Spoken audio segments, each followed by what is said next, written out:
is Zaldain, and I have an absolute addiction. I'm addicted to big bass, big baits, and big hook sets.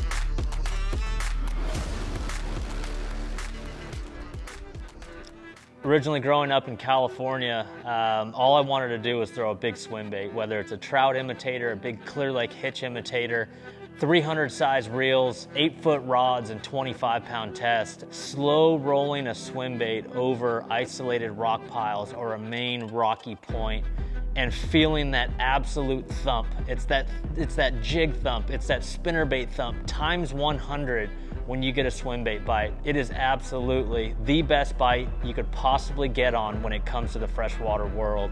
That's what I'm addicted to.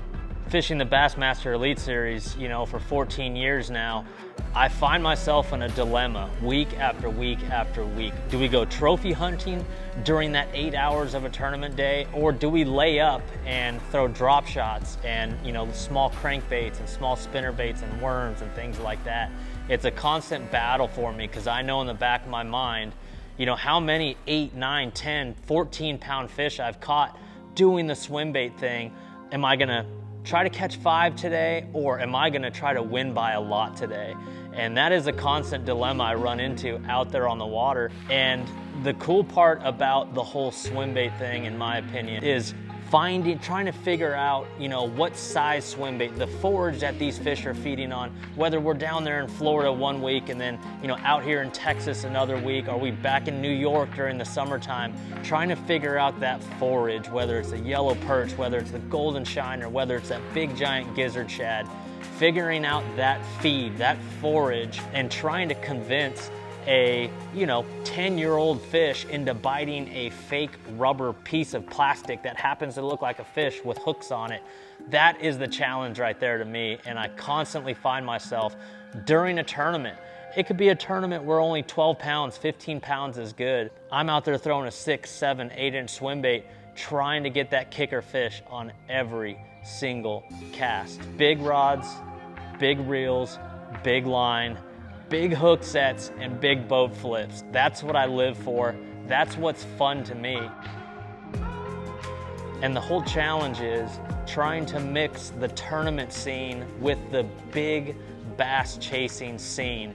And every now and then, in the months of March, in the months of April, then again in the fall, you'll get that clash of both worlds where you could really find yourself on top of the leaderboard for several days, only getting 5 to 6 bites per day. But I know, and those are the right ones when they bite a swim bait, a fake fish that big.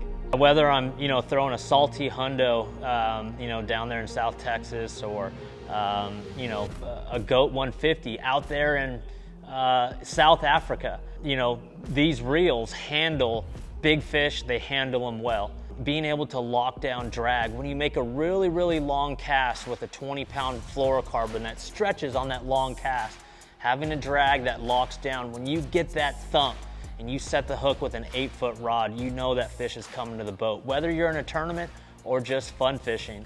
But yeah, I've had the privilege of traveling hours and hours and hours down there in Mexico, been up to Canada, and here recently over to South Africa. And that big bass, big bait, swim bait thing is absolutely universal, and it works everywhere. And it all boils down to big fish eat little fish eat even smaller fish, and those big fish, something's eating those too. So it all boils down to, again, trying to find that right mix of forage and the aggressive bass that you get to hold up with 2 hands, take the photo of, or weigh it in on the big stage and release it right back to where she came from. It's not very often, a fishing lure company or fishing tackle company makes a huge splash within this already saturated industry. Baits Reels, when they came on the scene, everyone would take a look and be like, oh yeah, another reel company. But after the years have gone by, the reputation of Baits Reels across, the Elite Series level, the tour level, it is regarded as one of the highest reel companies that that's available. You know, I'm having several guys out there on tour saying, hey, look, I saw that Bates hundo you were throwing at that last tournament. Yeah, let me check that thing out. And as I hand it to them, first thing they say is, oh, you're opposite-handed, you're left-handed, but I always keep a right-handed reel in my boat or in my truck where they can check it out and feel it. And they say, man, these knobs are really gummy, they're really nice, they're really grippy. Man, this thing is super light, and they absolutely are. So again, for a fishing company to make such a huge splash in such a short amount of time is absolutely astonishing, especially in a category like reels, where the JDM market, they've had a lock on that for decades.